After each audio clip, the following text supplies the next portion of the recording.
चरण को करूं सप्रेम प्रणाम।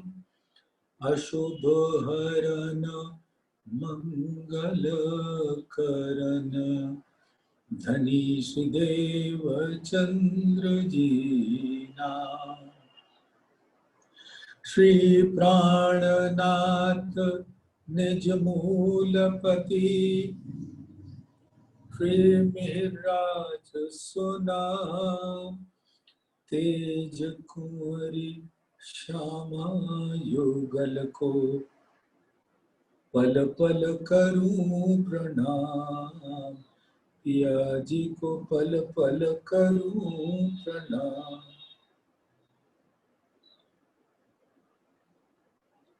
प्रथम लागू दो चरण को धनिये न छुड़ायो खिन। लाख तले लालेड़िया मेरे जीव के यही जीवन। इन पाँव तले पड़ी रहूं धनी नजर खोलो बातूं। पलना वालूं निरखूं नेत्रे मेरे जीव के जीवन। मेरे जीव के जीवन। दामदनी अक्षय अतीत के परम लाडले सुंदर संत जी, आपके कोमल चरणों में इस आत्मा के प्रेम भरे दिल का सिजदा कबूल करें। प्रणाम जी।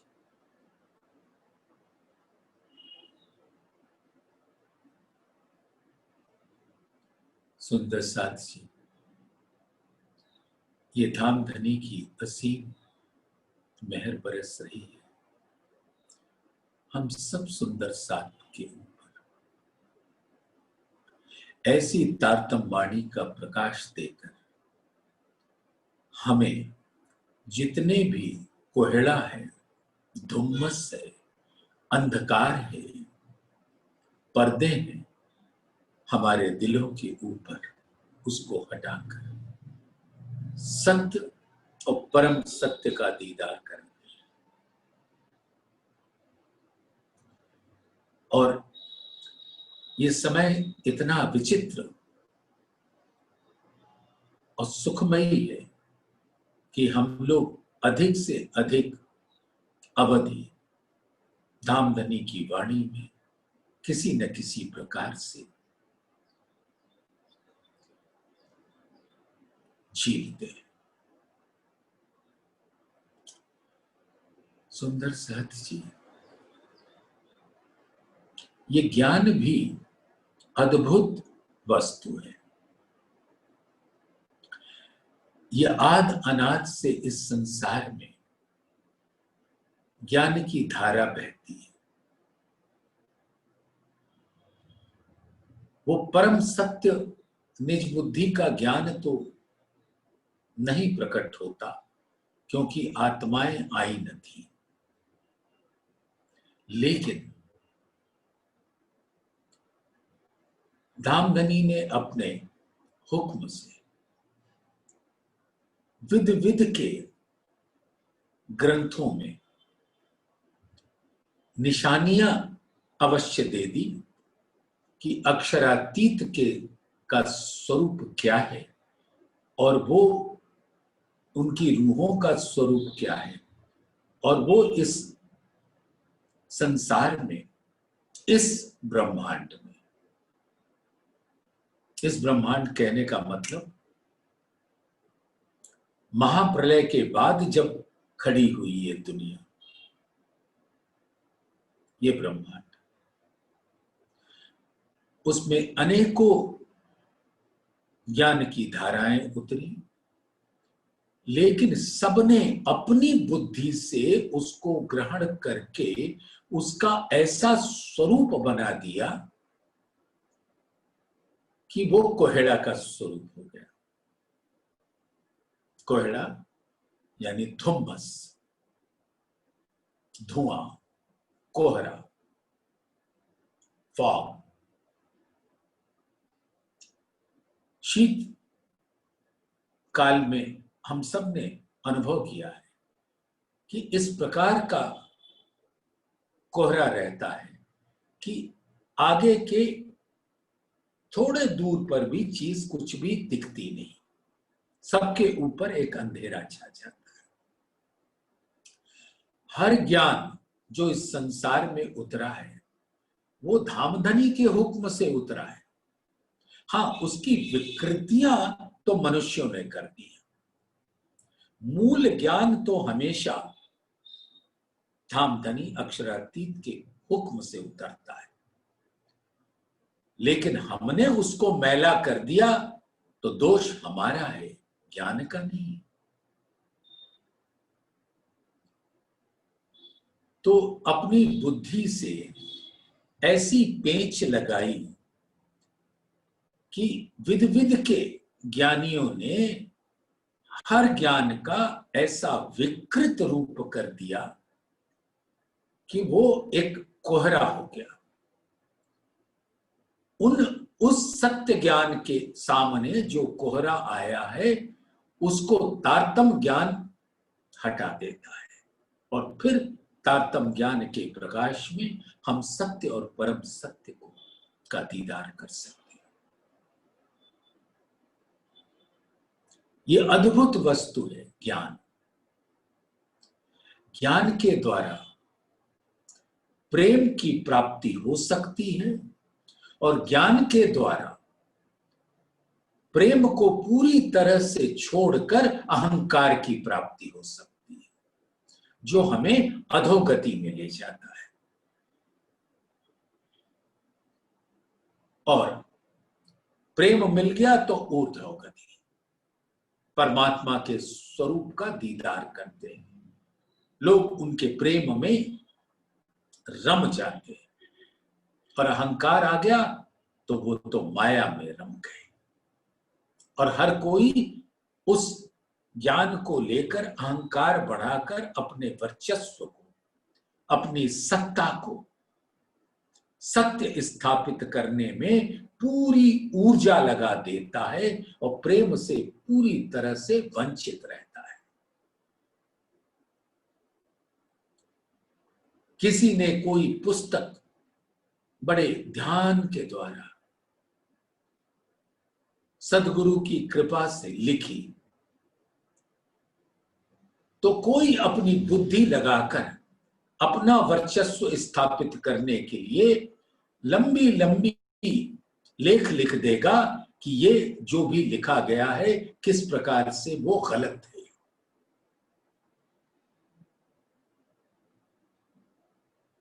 और कुछ अपनी ही अलग बुद्धि से दर्शन निकाल देगा, तो वो सारा चीज एक प्रकार से कोहड़ा हो जाता है।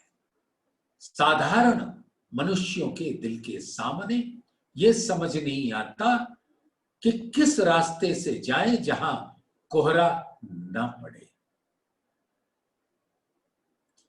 लेकिन सुंदर साथ एक विडंबना है, हम तो कोहरे के बीच में खड़े हैं।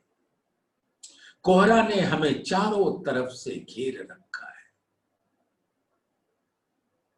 और हमें वो स्थान कभी नहीं मिलेगा जहां कोहरा ना हो, कोहरा ना हो, धुम्मस धुआं ना हो।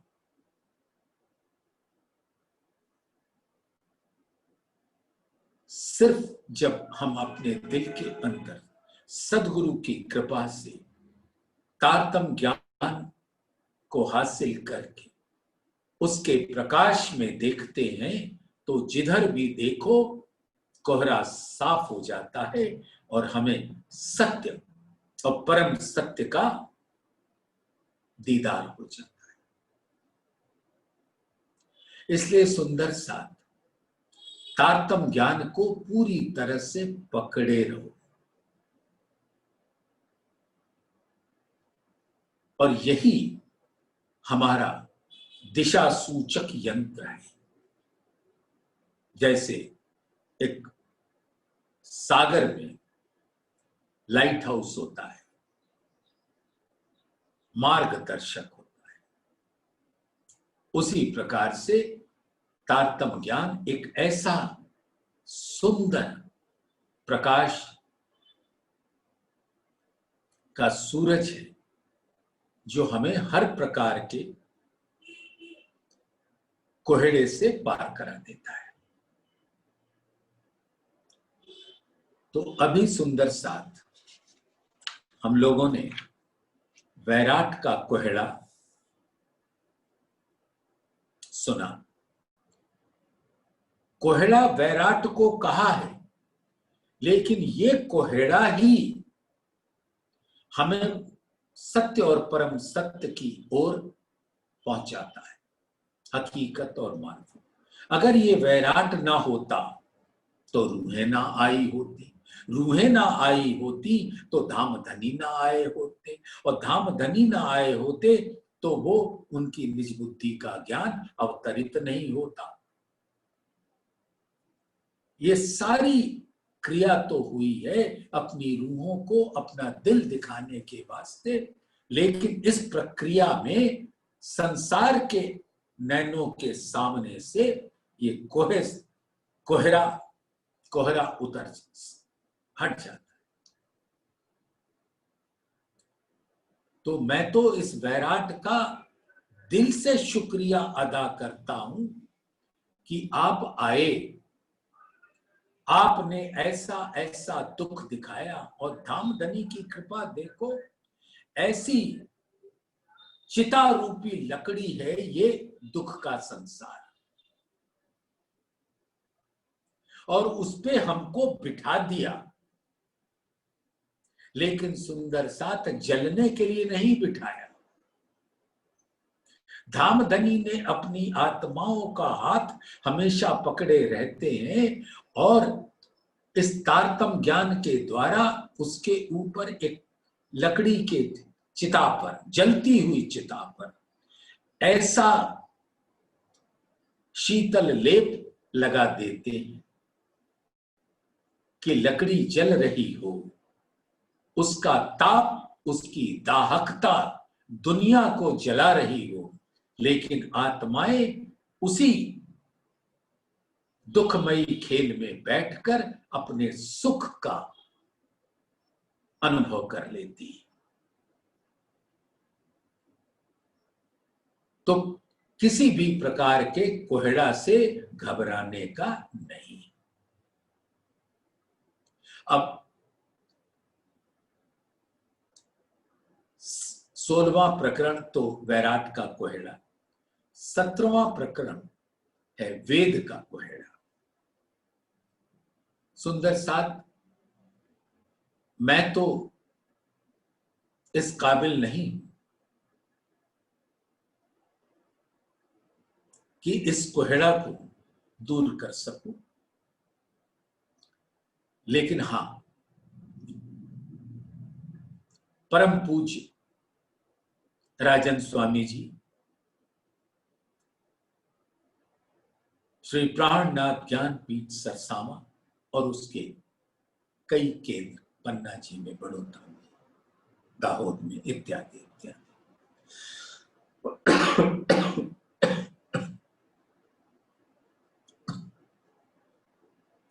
ध्यान में बैठकर परमहंस राम रतन दास जी महाराज की मेहर और अपने सतगुरु जागनी रत्न सरकार का असीम बल और प्रेरणा देकर उन्होंने उनके दिल में डाला कि तुम ध्यानावस्थ होकर तारतम्य के प्रकाश से वाणी का खुलासा करो। और वो उन्होंने अब तक इन 14 ग्रंथों के 11 ग्रंथों का अति अद्भुत टीका किया। सामने प्रत्यक्ष रूप में ऐसा लगता है कि राजन स्वामी जी ने किया, लेकिन नहीं, ये हमारे अक्षरातीत प्राणनाथ की कृपा, लाड़, सुंदर साथ के प्रति, और परमहंस राम रतन दास जी की मेहर, और हमारे सतगुरु धर्मवीर चांदनी रत्न सरकार श्री की प्रेरणा, असीम बल देकर जुटे रहने के लिए उत्साहित किया। तो करने कराने वाले तो धामधनी अक्षरातीत का हुक्म है, सद्गुरु की मेहर और बल है जो इसका सुंदर शब्दों में बयान हुआ। मैं नाचीज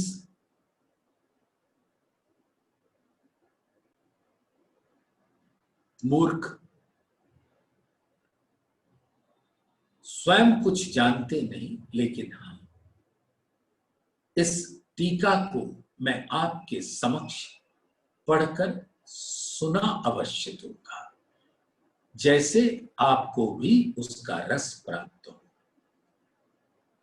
आप सभी सुंदर साथ ने पढ़ा भी होगा, जाना भी होगा, फिर भी इस अवसर का उपयोग करके मैं आपके समक्ष वो प्रकट कर रहा हूं।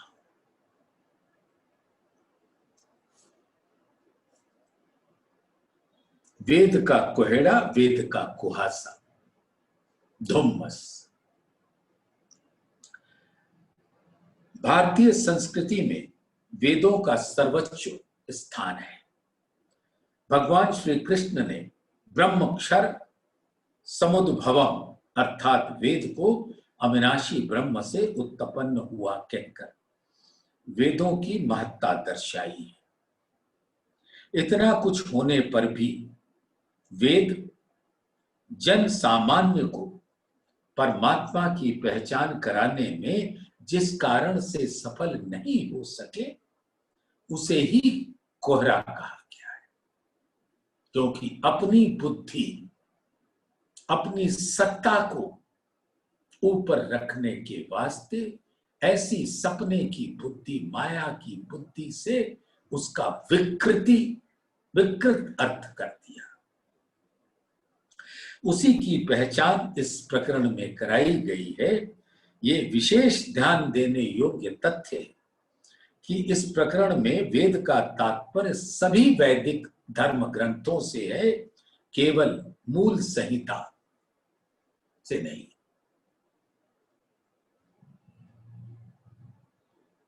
ऋग्वेद, सामवेद, यजुर्वेद, अथर्ववेद, ये 4 मूल संहिताएं, और इससे बहुत सारे लोगों ने अपनी अपनी बुद्धि से उसका निरूपण किया और उसके ग्रंथ लिख दिए। अब कहूं कोहेड़ा वेद का, जाकी मिहीन गूंथी जाल, याकी भी नेक कह के देऊं सो आंकड़ी टाल। अब मैं, महामती जी फरमाती हैं, अब मैं वैदिक ग्रंथों के उस कोहरे के संबंध में बता रही हूं जिन्होंने बहुत ही बारीक धागे से अपनी जाल बना रखी है। इसके विषय में थोड़ी सी वास्तविकता बताकर कुहासे के रहस्य को स्पष्ट कर देती। वेदों में जो भी ज्ञान है वो अति सूक्ष्म रूप से बीज रूप में ही है, अभी उसका फल प्रकट नहीं हुआ। उसे जानने के लिए समाधि प्राप्त ऋतंभरा प्रज्ञा की आवश्यकता होती है। मात्र बुद्धि बल से वेद मंत्रों का शब्दार्थ तो हो सकता है, किंतु वास्तविक रहस्य का बोध नहीं हो सकता। यही कारण है कि तमोगुण एवं रजोगुण से ग्रस्त ऐसे ऐसे व्यक्ति हुए हैं। महीधर एवं सायण जैसे आचार्यों ने वेद मंत्रों का अर्थ विकृत एवं अश्लील कर दिया।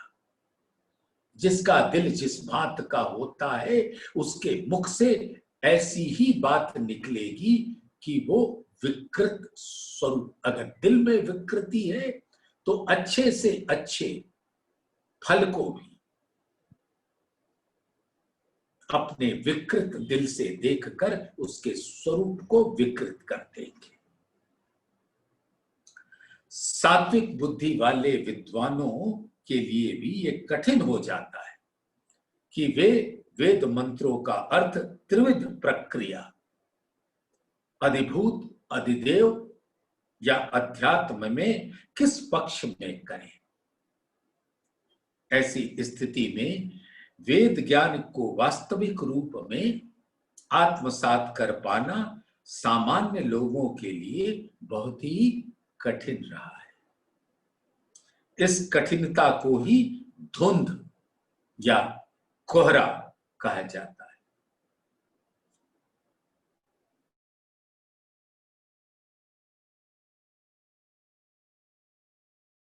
समझ में आए तो हम उस ज्ञान को सर्वोपरि कह देते, न समझ में आए तो कोहरा कह देते।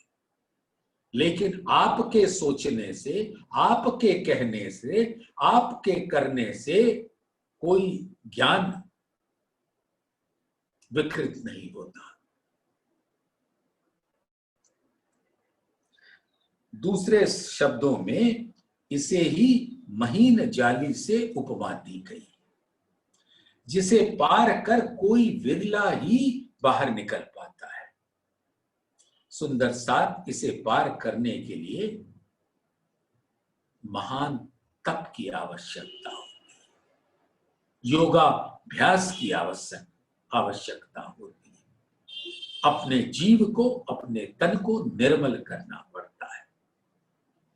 और ये सिर्फ यहाँ के ग्रंथ नहीं, हमारे सुंदर वाणी स्वरूप श्री कुलजम स्वरूप को भी ग्रहण करने के लिए सात्विकता तो चाहिए, निर्मल दिल तो चाहिए।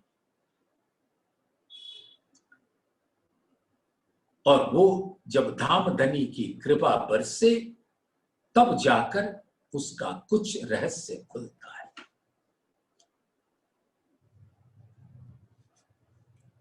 सुंदर साथ जी, सत्य वेदार्थ प्राप्त हो जाने पर उस पर किसी भी प्रकार का संशय नहीं किया जा सकता। इसलिए किरंतन ग्रंथ में 126 प्रकरण में धामधनी फरमाते हैं, सत्यवाणी छे वेद तणी, जोते कोई जुए विचारी। अगर कोई दिल से विचार करता है तो उसको पता लगेगा कि ये वेद की वाणी सत्य दर्शाती है। एक कोहड़े रचियो रामतनो, और ये कोहरा तो यहां की बुद्धि ने लोगों के दिलों पर खड़ा कर दिया। तो उनका दिल कोहड़ा है, ना कि वेद ग्रंथ कोहड़ा है। सगला ते माहे अंधारी, और इस संसार में ऐसा घोर अंधकार रूपी अज्ञान फैला हुआ है कि जो कोहरे का स्वरूप होता है। ये धामधनी ने किरंतन ग्रंथ में 126 प्रकरण में 96 और 97 चौपाई में ये बात कही।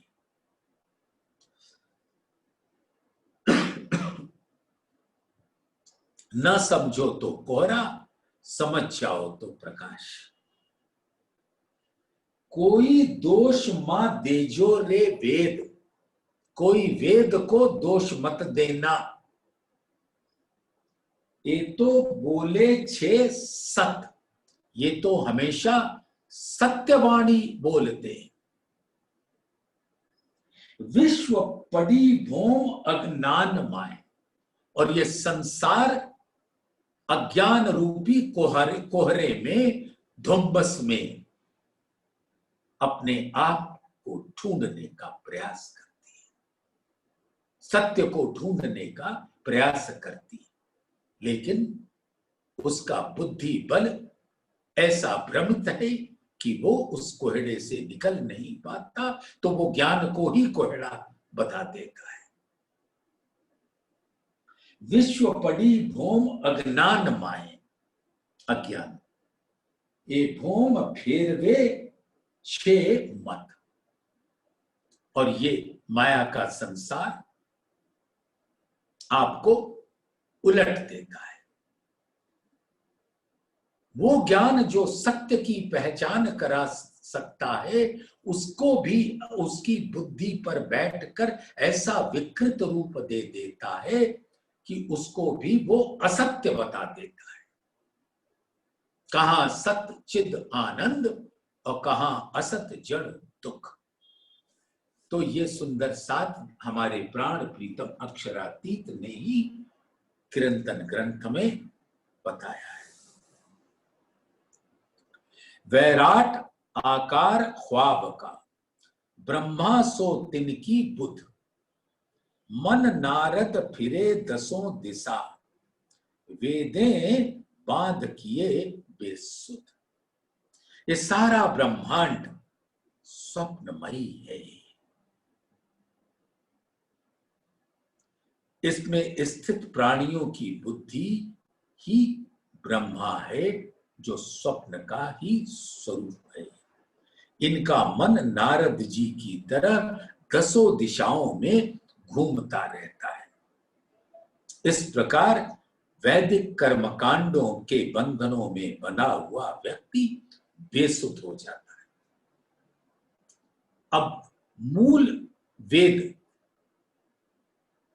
से जहां से सत्य की पहचान हो सकती थी, जब तारतम्य ज्ञान यहां नहीं था, लेकिन किया क्या? वेदों का ज्ञान तो किसी के समझ आया नहीं, तो कोई कोई ऋषि मुनि उसको सुनकर, उसको समझकर उपनिषद ग्रंथ की रचना कर दी। अब आप वेदों में घूमो, फिर उपनिषद में घूमो, और वो भी न समझ में आए तो पुराणों की रचना कर दी, जो कथा आधारित हो गया, जो एक जन सामान्य को आसान होता है कथा सुन लेना। और कथा के अंदर कर्मकांड पूरी तरह से भरा होता है। पृथ्वी जल अग्नि वायु आकाश की पूजा कराते हैं, पेड़ों की पूजा कराते हैं, और उस कर्म कांड में उलझा दिया उपासना कांड, यानी कि कर्म कांड को किस प्रकार से करके ईश्वर की स्तुति की जाए, उसमें उलझा दिया, और सत्य और परम सत्य से दूर कर दिया। क्योंकि हम सबको थोड़ी अवधि मिली, मांग लई प्यारी उम्र, और हमने अपने जीवन का अधिकांश हिस्सा कर्मकांड और उपासना कांड में बिता दिया। और जो तारतम्य ज्ञान दुंदुभी बजा रही है प्राणनाथ की, उसको तरफ से कानों पर पर्दा डाल दिया।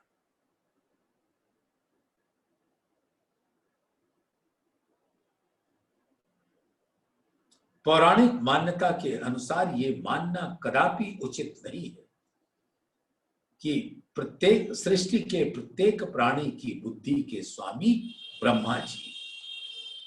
वस्तुतः ब्रह्मा जी इस पृथ्वी सौर मंडल 14 लोक पर उत्पन्न होने वाली सांकल्पिक सृष्टि के प्रथम पुरुषों में से एक है, जिन्होंने अन्य 4 ऋषियों अग्नि, वायु, आदित्य तथा अंगिरा से वेद ज्ञान प्राप्त कर चतुर्वेदज्ञ होने की शोभा प्राप्त की। अब सुंदर साथ इस बात को थोड़ा सा समझना तो आवश्यक हो जाता है। मैं कोई ज्ञान दे रहा हूं, बोल रहा हूं, और जो मेरा मौलिक ज्ञान है मैं ही जानता हूं उसको, और बाहर एक स्टैंड है, उस पे चारों दिशाओं में 4 स्पीकर लगा दिए और मैं माइक से बोल रहा हूं अपना ज्ञान। तो बाहर लोग सुनते हैं तो वो स्पीकर की ही पूजा करने लग जाते हैं, सोचते हैं कि ये स्पीकर के ये मुख ही अनंत ज्ञान के मालिक हैं और उन्हीं की पूजा करने में लग जाते हैं। ज्ञान तो कहीं और से उतर रहा है।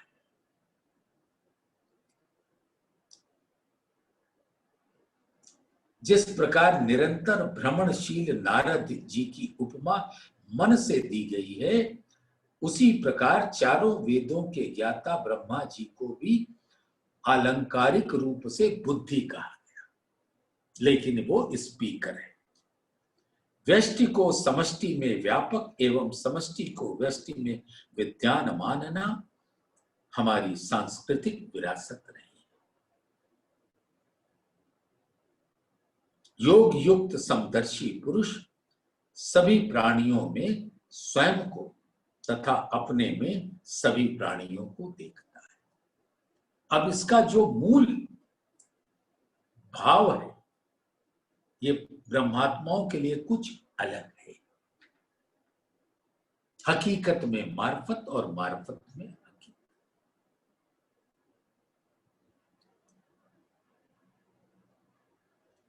लेकिन यहां पर जिस बुद्धि से ये ज्ञान उतरता है या प्रकट होता है, वो ये कहता है कि आप समदर्शी रहो, अपने आप को सबके अंदर देखो और सबको अपने आप के अंदर देखो, तो मन से कुटिलता हट जाएगी। क्योंकि कोई भी अपनी हानि नहीं करता। दूसरे शब्दों में ये भी कहा जा सकता है कि ब्रह्मा जी रजोगुण के प्रतीक हैं। सत्व, रजस तथा तमस के परमाणुओं में जो प्रकाश, गति एवं स्थिति का गुण होता है, आदि नारायण के संकल्प से शांत परमाणुओं में जो गति उत्पन्न होती है, उससे प्रकृति की साम्यावस्था भंग हो जाती है। परिणाम स्वरूप महतत्व की उत्पत्ति होती, विक्षोभ के द्वारा। यही महतत्व सृष्टि का प्रथम पदार्थ है और इसी का अंश सभी प्राणियों में बुद्धि के रूप में है। इसी आधार पर यदि अलंकारिक रूप में ऐसा किया जाए कि बुद्धि स्वरूप महतत्व सभी प्राणियों के बुद्धि के रूप में है, तो कोई आश्चर्य नहीं। मन रूप नारद को भी इसी रूप में देखना होगा। आज के भौतिकवादी युग में विशाल परिवार का उत्तरदायित्व संभालने वाला गृहस्थ सभी प्रकार के यज्ञों, संस्कारों तथा अन्य कर्म कांडों को भी पूर्ण करते हुए ब्रह्म तत्व की खोज करने का प्रयास करे तो वो थक जाएगा एवं निराश होकर यही कहेगा कि मैं थक चुका हूं, अब मुझसे आगे कुछ भी नहीं होगा, ये तन अब जर्जर हो चुका है। इसी को व्यक्ति को बेसुध होना कहा गया है। लगाए सब रबदें व्याकरणवाद अंधकार, यो बुधे बेसुध हुए विवेक खाली विचार। अब सब लग गए किसमें? सुनिए।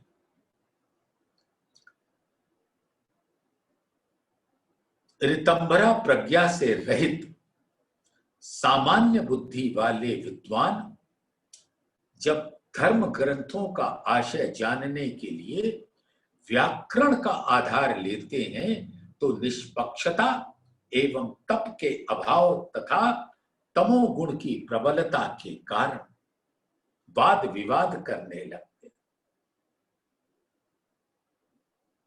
और अज्ञानता के अंधकार में भटक जाते। इस प्रकार अनेक विचारों में विवेक शून्यता हो जाती है। विवेक सत्य और असत्य का निर्धारण करता है और विवेक शून्य हो गए तो असत्य को ही सत्य घोषित करने में अपनी सारी ऊर्जा लगा देते हैं। त्रिगुणातीत ब्रह्म तो त्रिगुणातीत है, न सतो लगता है न रजो न तम, वो उससे परे। त्रिगुणातीत ब्रह्म का उपदेश देने वाले वेदों के आशय को रजोगुण और तमोगुण के कीचड़ में धंसा हुआ व्यक्ति कैसे जान सकता है? इसके लिए तो समाधि से प्राप्त होने वाली ऋतंभरा प्रज्ञा ही चाहिए। सांप्रदायिक संकीर्णता से भरा हुआ व्यक्ति कभी भी वेदार्थ का अधिकारी नहीं हो सकता। यही कारण है कि व्याकरण की ओट में विद्वानों ने जानबूझकर धर्म ग्रंथों के आशय को इस उद्देश्य से विवादास्पद बना दिया है कि मात्र उनके ही सिद्धांतों की पुष्टि हो सके, उसी का चलन हो। बंद बांधे या विध हर वस्त के बारे नाम, सो बानी ले बड़ी कीनी ये सब छलके काम। ये सारा कुछ माया उसको विकृत करती है।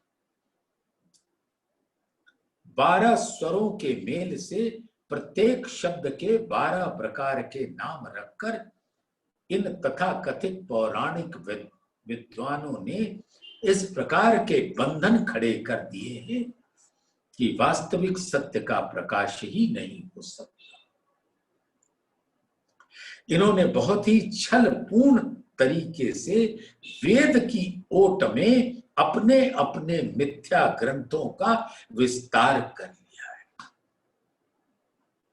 उसको कहते हैं कोहरा। वेद स्वयं में कोहरा नहीं है,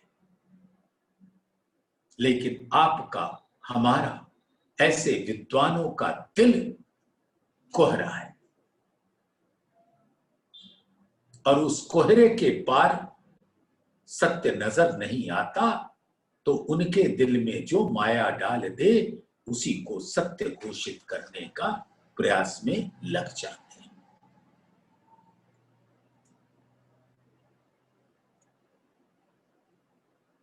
आकाश में शीघ्रता से गमन करने के कारण चंद्रमा को गौतम कहते हैं। पौराणिक विद्वान ने गौतम का रूप विकृत कर गौतम बना दिया तथा एक काल्पनिक कहानी गढ़ ली कि इंद्र ने गौतम का रूप धारण कर अहिल्या का पातिव्रत्य धर्म नष्ट किया था। इसका शुद्ध वैदिक रूप इस प्रकार है।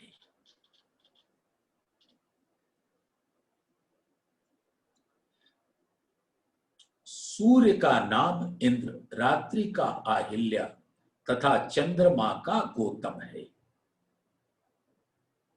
यहां रात्रि और चंद्रमा का स्त्री पुरुष के समान रूपाकलंकार है।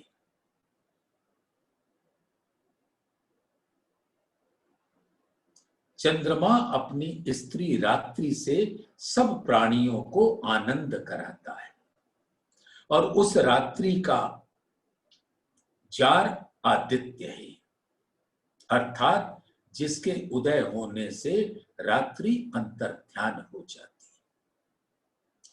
और जार अर्थात ये सूर्य ही रात्रि के वर्तमान रूप श्रृंगार को बिगाड़ने वाला है। इसलिए ये स्त्री पुरुष का रूप का अलंकार बांधा है कि जैसी स्त्री पुरुष मिलकर रहते हैं वैसे ही चंद्रमा और रात्रि भी साथ साथ रहते हैं। चंद्रमा का नाम गौतम इसलिए है कि वो अत्यंत वेग से चलता है और रात्रि को अहिल्या इसलिए कहते हैं कि उसमें दिन लय हो जाता है तथा सूर्य रात्रि को निवृत्त कर देता है, इसलिए वो उसका जार कहता है। इसी प्रकार वेद में मास शब्द का प्रयोग हुआ है जिसका अर्थ उड़द होता है। मास में मां के ऊपर एक बिंदु रख देने से मास बन जाता है। इस प्रकार छल पूर्वक वेद की ओट में उड़द का सेवन हटाकर मांस का सेवन करने का प्रमाण दिया जाता है। इसी प्रकार अग्रे कृतम का आशय है पति की मृत्यु के पश्चात पत्नी को अग्रे अर्थात आगे स्वामित्व प्रदान कर दिया, किंतु स्वार्थी विद्वानों ने अग्रे को अग्ने कर दिया और ये अर्थ निकाला कि वेद में विधवा स्त्री के द्वारा आग में जलकर सती होने का वर्णन है।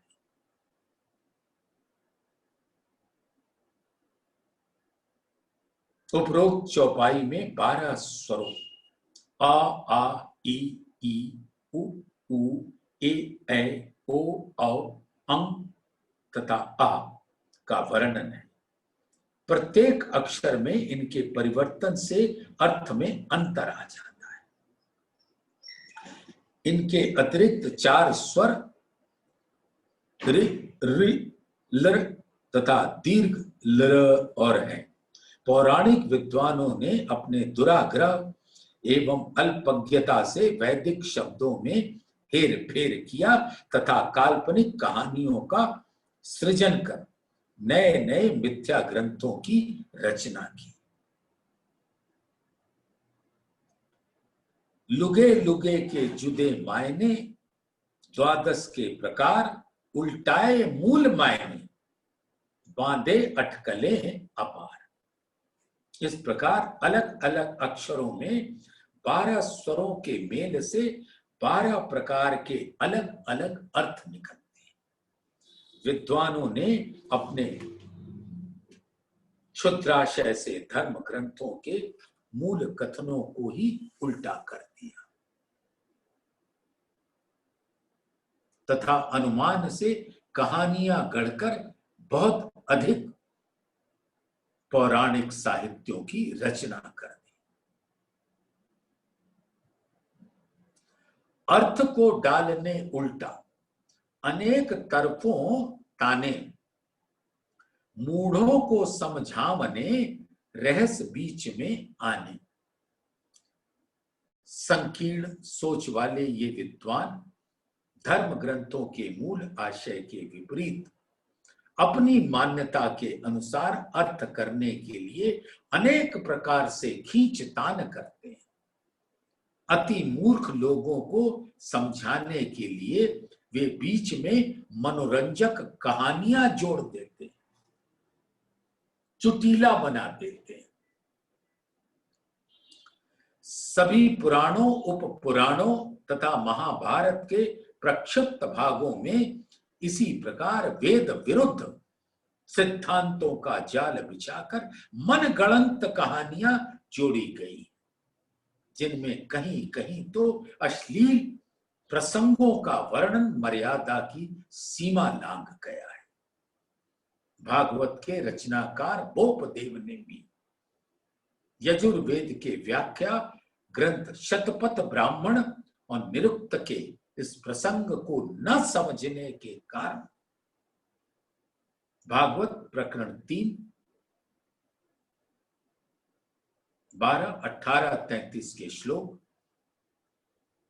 में ये मनगढ़ंत कहानी बना ली कि ब्रह्मा जी अपनी पुत्री सरस्वती के प्रति विकारग्रस्त हो गए थे।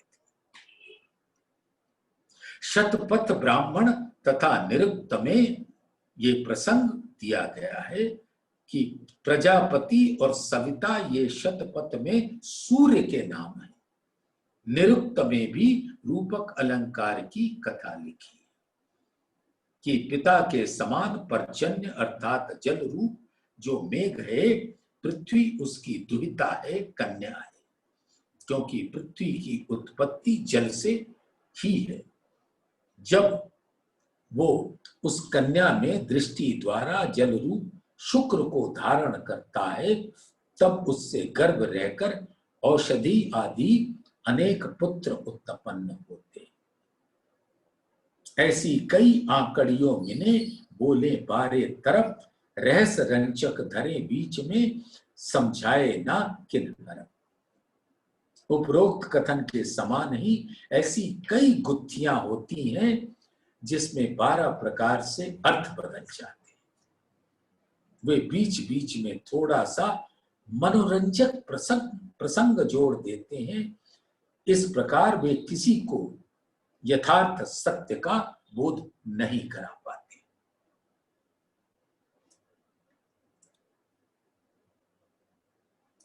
बारह तरफों बोलत एक अक्षर एक मात्र, ऐसे बांध 32 श्लोक में बड़ा छल किया है शास्त्र। व्यंजन के एक अक्षर में अलग अलग 12 स्वर लगाने पे अर्थ के 12 भेद हो जाते हैं। इस प्रकार 32 व्यंजनों वाले श्लोक में अर्थ की भिन्नता कितनी हो सकती है, इसका सहज ही अनुमान लगाया जा सकता है।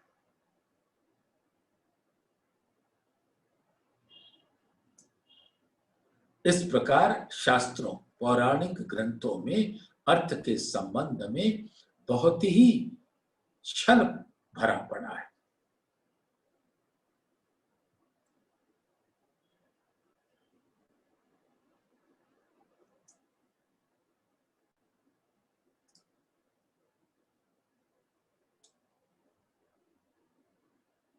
यद्यपि व्यंजन 36 होते हैं, किंतु किसी विशेष देश की परंपरा के अनुसार वहां 32 होते हैं, तो यहां पर 32 का वर्णन करते हैं। ये 36 व्यंजन इस प्रकार हैं: क ख ग घ अंग, च छ ज झ इया, ट ठ ड ढ ण, त थ द ध न, प फ ब भ म, य र ल व श श स ह क्ष त्र ज्ञ। ऐसा नहीं मानना चाहिए कि प्रत्येक श्लोक में 32 ही अक्षर होते हैं। अलग अलग छंदों में श्लोकों या मंत्रों में अक्षरों की संख्या घटती बढ़ती रहती है। भाव यह है कि 12 अथवा 16 स्वर और 36 अथवा 32 व्यंजन मिलकर वर्णमाला के 52 अक्षर होते हैं। इनमें ही संपूर्ण साहित्य की रचना होती है तथा स्वर एवं व्यंजन के अलग अलग संयोग या प्रसंग के अनुसार अर्थ में परिवर्तन होता रहता है। उपरोक्त चौपाई में शास्त्र शब्द से आशय 6 दर्शनों के अतिरिक्त पौराणिक ग्रंथों से भी है।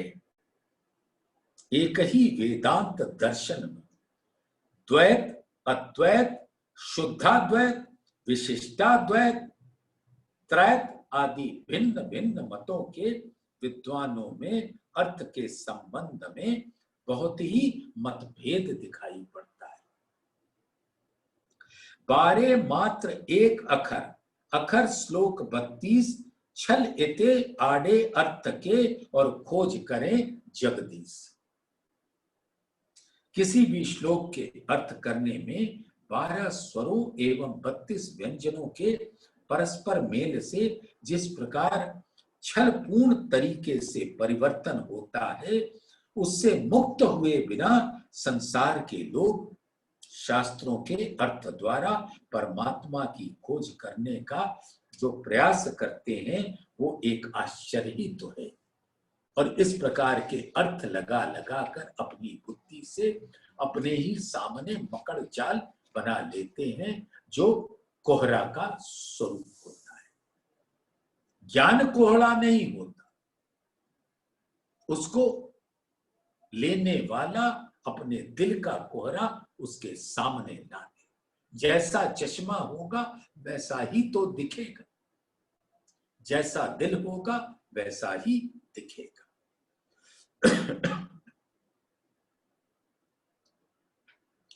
अर्थ आड़े कई छल किए, तिन अर्थों में कई छल, अखरा अर्थ भी ना हो वही, किया भाव अर्थ अटकल।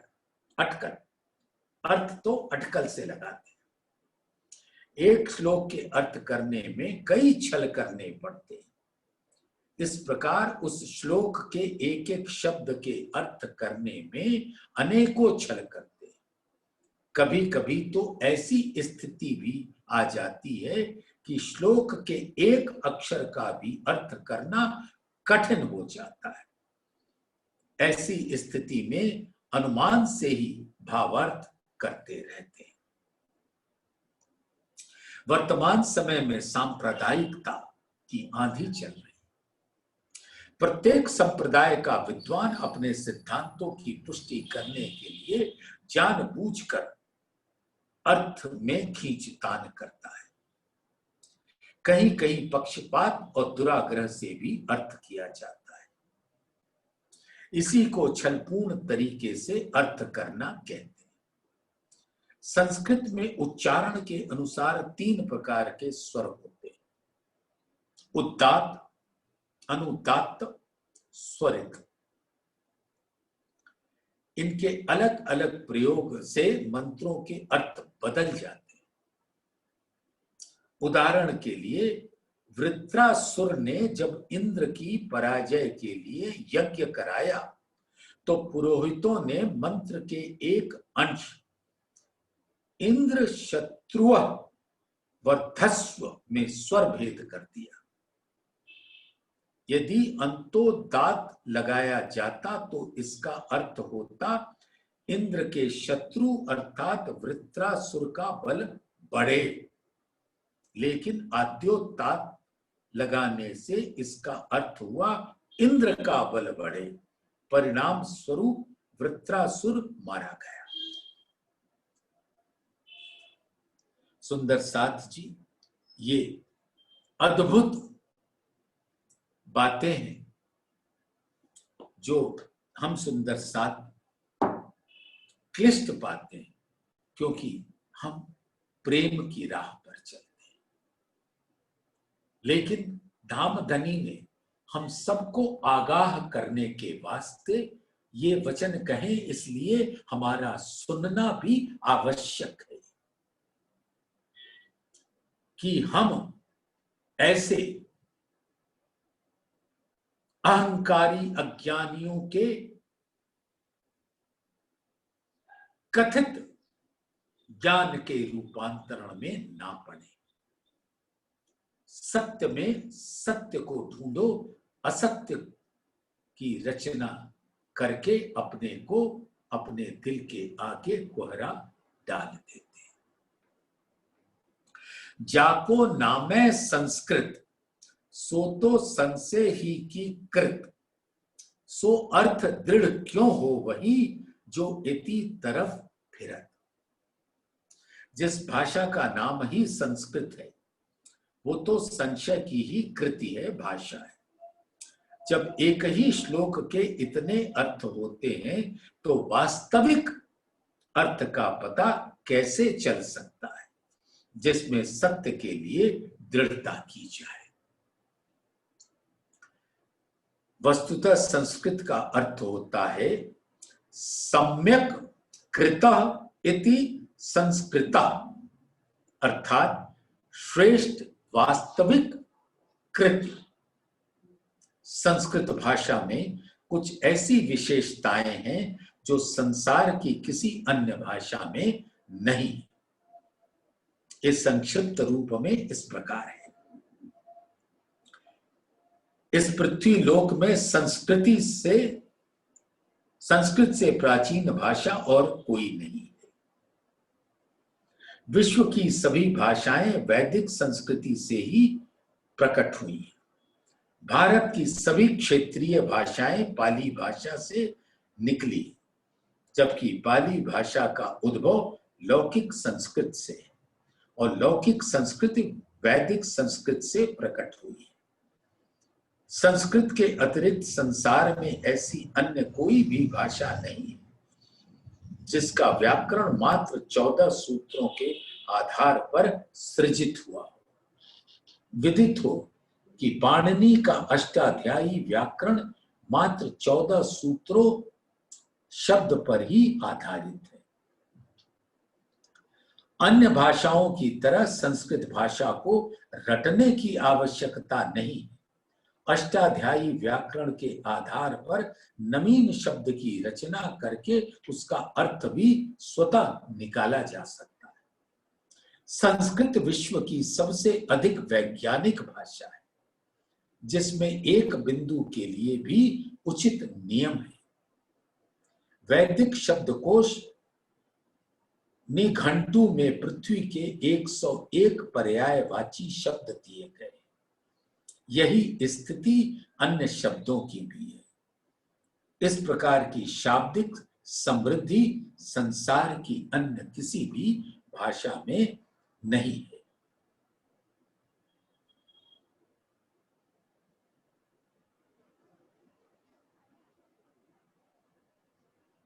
इस पृथ्वी लोक पर सृष्टि की उत्पत्ति को 196 करोड़ 8,53,115 वर्ष व्यतीत हो चुके हैं। इतने समय से लेकर आज तक जो भी साहित्य के रूप में ज्ञान विज्ञान उपलब्ध है वो संस्कृत में ही है। संस्कृत भारत की आत्मा है। संस्कृत के समाप्त होते ही भारतीय संस्कृत एवं आध्यात्मिकता का विनाश हो जाता है।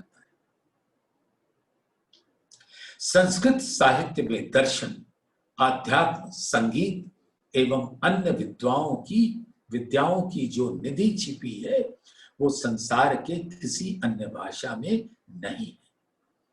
अब प्रश्न ये होता है कि यदि संस्कृत इतनी उत्तम भाषा है तो अक्षरातीत श्री प्राणनाथ जी ने इसको संशय की भाषा क्यों कहा?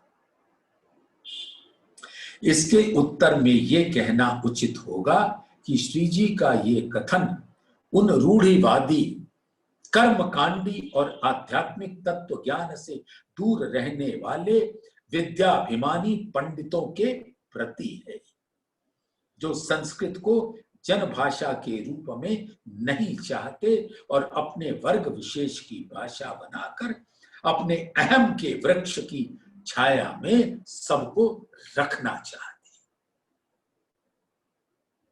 ये ध्यान देने योग्य तथ्य है कि इस प्रकरण में कहीं भी वेद को झूठा नहीं कहा गया है, अपितु अर्थ करने वाले उन विद्वानों की क्षुद्र मानसिकता को दर्शाया गया है जो जानबूझकर अर्थ करने में छल करते तथा मिथ्या ग्रंथों की रचना करते।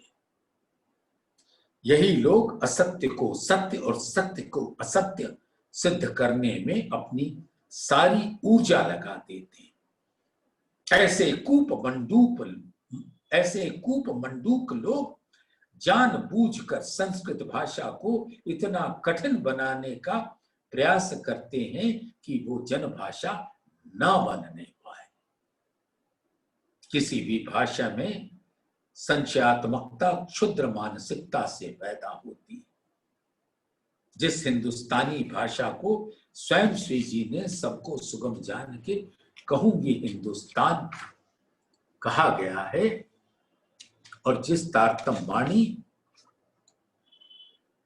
को सभी संशयों को नष्ट करने वाली अनमोल निधि के रूप में दर्शाया गया है, उसकी एक सरल चौपाई के अर्थ करने में भी संशय किया जा सकता है। उदाहरण के तौर पर लौकिक नाम दो मेट के करसी नयो ठाठ, ये किरंतन ग्रंथ के प्रकरण 52 की 26वीं चौपाई। इसका भिन्न भिन्न व्यक्तियों द्वारा भिन्न भिन्न अर्थ किया जाता है। एक वर्ग कहता है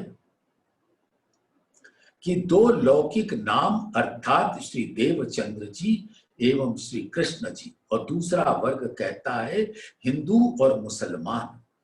तीसरा समूह कहता है कि यहां दो नाम का तात्पर्य स्वर्ग एवं नरक से है।